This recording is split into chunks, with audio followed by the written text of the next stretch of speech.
Hello everyone, welcome back to my YouTube channel.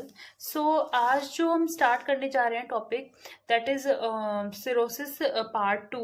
So cirrhosis part first के अंदर हमने definition वगैरह देख ली थी, इटियोलॉजीज देख ली थी, क्या क्या कॉजेज हो सकते हैं, फिर हमने पैथोफिजियोलॉजी के बारे में डिस्कस किया था एंड देन एट लास्ट हमने क्लिनिकल फीचर्स के बारे में डिस्कस किया था कि बहुत सालों तक तो कोई सिम्टम्स आते नहीं और बाद में आगे जाके कुछ कुछ सिम्टम्स देखने को मिलते हैं।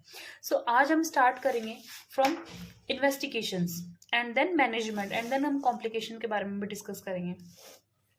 सो फर्स्ट ऑफ ऑल इन्वेस्टिगेशन में क्या होता है, जब भी ऐसा कोई पेशेंट आएगा लीवर की वगैरह की कोई पेन वगैरह हो रहा है या फिर जॉन्डिस जैसे कुछ सिम्टम, तो हम एलएफटी वगैरह परफॉर्म करवाते हैं। ठीक है, उसके साथ साथ हम सीबीसी वगैरह भी करवा सकते हैं कि उसके अंदर इन्फेक्शन वगैरह देखने के लिए, ये सब चीज़ें। और हम LFT liver function test perform करवाएंगे।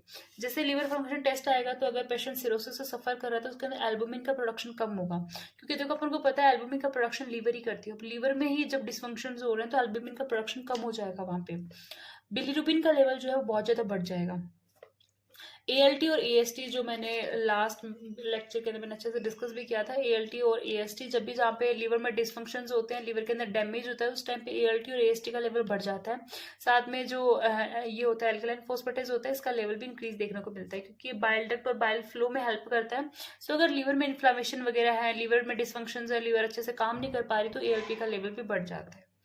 उसके साथ जो प्लेटलेट टाइमिंग और आयन इनको भी प्रोलॉन्ग देखने को मिलेगा। मतलब जो क्लोटिंग फैक्टर्स वगैरह जो लीवर बना रही थी, अब वो क्लोटिंग फैक्टर्स लीवर नहीं बना पाएगी, इसलिए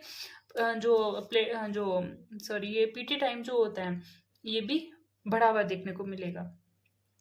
उसके साथ आप अल्ट्रासोनोग्राफी वगैरह, सिटी वगैरह, एमआरआई वगैरह पर्सन की परफॉर्म करवा सकते हैं कंडीशन देखने के लिए फिलहाल क्या कंडीशन चल रही है।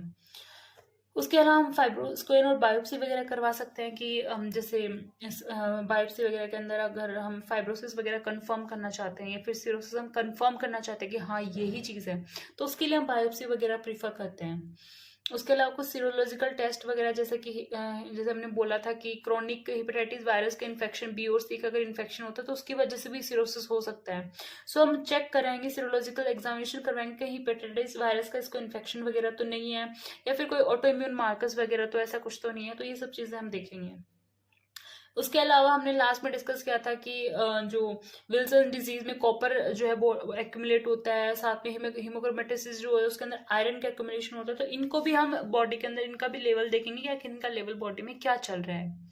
ठीक है, so first liver function test करवा लिया, फिर हमने जो है यूएसजी, सिटी, एमआरआई वगैरह देखा, बायोप्सी वगैरह परफॉर्म करवा ली, सीरोलॉजी टेस्ट वगैरह परफॉर्म करवा लिए। तो ये सब चीजें हम इन्वेस्टिगेशन के अंदर पेशेंट की देखेंगे।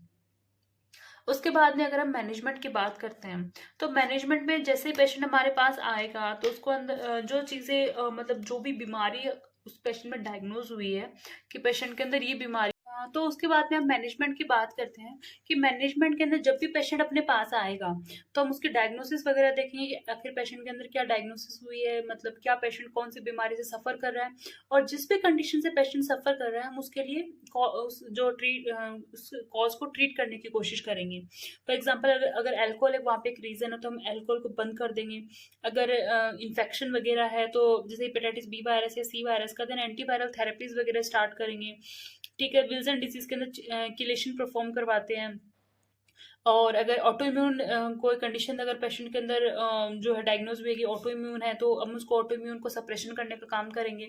उसके अलावा फिर हम कॉम्प्लिकेशंस को मैनेज करने के लिए जो भी कॉम्प्लिकेशन आ गया, अब देखो हमने बोला कि इरिवर्सिबल है, ये वापस तो सही नहीं हो सकता, बट हम वहाँ पे जो आगे बढ़ने वाली जो बीमारी है और आगे वो ना बढ़े, इसके लिए हम क्या कर सकते हैं। तो जैसे असाइटिस वगैरह में आगे कॉम्प्लिकेशन में ना जाए उसके लिए हम साल्ट एकदम इसका साल्ट बंद कर देंगे। साथ में हम डायूरेटिक्स वगैरह जो है वो उसको स्टार्ट करेंगे ताकि एक्यूमुलेशन ना हो पेरिटोनियल कैविटी में किसी भी प्रकार के फ्लूइड का। वेराइसिस वगैरह जो होते हैं इनसे बचाने के लिए हम बीटा ब्लॉकर्स वगैरह देंगे उसको, एंडोस्कोपिक बैंड लाइगेशन वगैरह जो है वो परफॉर्म करवाएंगे।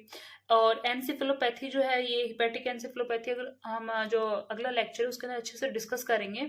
सो एनसेफेलोपैथी के अंदर उसको लैक्टोलोज रिफैक्सिमिन जो है ये दे सकते हैं, और साथ में एसएससी स्क्रीनिंग वगैरह जो होते हैं वो भी हम परफॉर्म करवा सकते हैं।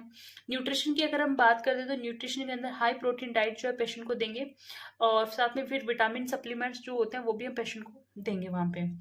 और जो एट लास्ट जो सीवियर कंडीशन आती है जहाँ पे पेशेंट जो है अब किसी भी मेडिकल ट्रीटमेंट के लिए जो रिस्पॉन्ड नहीं कर रहा, और तो उस टाइम पे हम लीवर ट्रांसप्लांटेशन जो है उसके बारे में हम सोच सकते हैं। कॉम्प्लिकेशन की अगर बात करें तो पोर्टल हाइपरटेंशन देखने को मिल सकता है। जैसे कि हमें पता है कि जो हमारा जो भी डाइजेस्टिव ट्रैक्ट होता है उससे क्या होता है, उससे पोर्टल वेन के थ्रू जो इम्प्योर ब्लड होता है, डीऑक्सीनेट ब्लड होता है, वो लीवर के पास जाता है। वहाँ पे टॉक्सिन डिटॉक्सीफाई किया जाता है उस ब्लड को और फिर वापस उसको प्योर करके आगे की तरफ भेजा जाता है। बट अगर लीवर ही वहाँ पे सफर कर रही है, देन पोर्टल जो पोर्टल वेन है उसके अंदर हाइपरटेंशन की कंडीशन देखने को मिल सकती है आगे जाके। सो ये एक प्रकार का कॉम्प्लिकेशन हो सकता है। असाइटिस जो है, असाइटिस के अंदर क्या है कि जो पेशेंट है उसके अंदर अगर इसी तरीके से अगर चलती रही कंडीशन तो आगे जाके उसके पेरिटोनियल कैविटी के अंदर अबनॉर्मल एक्यूमुलेशन हो सकता है फ्लूइड का। तो इसके लिए हम उसको थोड़ी जो जैसे हमने बात की थी साल्ट रेस्ट्रिक्शन, डायरेटिक्स वगैरह ये सब देंगे ताकि आगे की तरफ और कॉम्प्लिकेशन ना बढ़े। अदरवाइज एसाइटिस देखने को मिल सकता है पेशेंट के अंदर। आपको मैं बताऊं कि जो एसाइटिस के जो पेशेंट्स आते हैं उनमें मोस्ट कॉमन जो सबसे कॉमन जो कॉज होता है ना वो सिरोसिस ही होता है। सिरोसिस आगे जाके एसाइटिस जैसी कंडीशंस के अंदर कन्वर्ट हो जाता है। ये कॉम्प्लिकेशंस के अंदर आते हैं उसके साथ में हिपेटिक एनसेफेलोपैथी जो आगे वाले लेक्चर के अंदर हम डिस्कस करेंगे, और देन हेपेटोसेलुलर कार्सिनोमा मतलब एट लास्ट जो कैंसर ऑफ जो है लीवर जो है वो देखने को मिल सकता है। सो ये सब हमारा कॉम्प्लिकेशन मैनेजमेंट और इन्वेस्टिगेशन कंप्लीट होता है। इसके साथ हमारा सिरोसिस जो टॉपिक है वो कंप्लीट होता है। अगर आपको कोई भी क्वेरी है सिरोसिस से रिलेटेड तो आप मुझे कमेंट सेक्शन के अंदर कमेंट कर सकते हैं। Okay, thank you.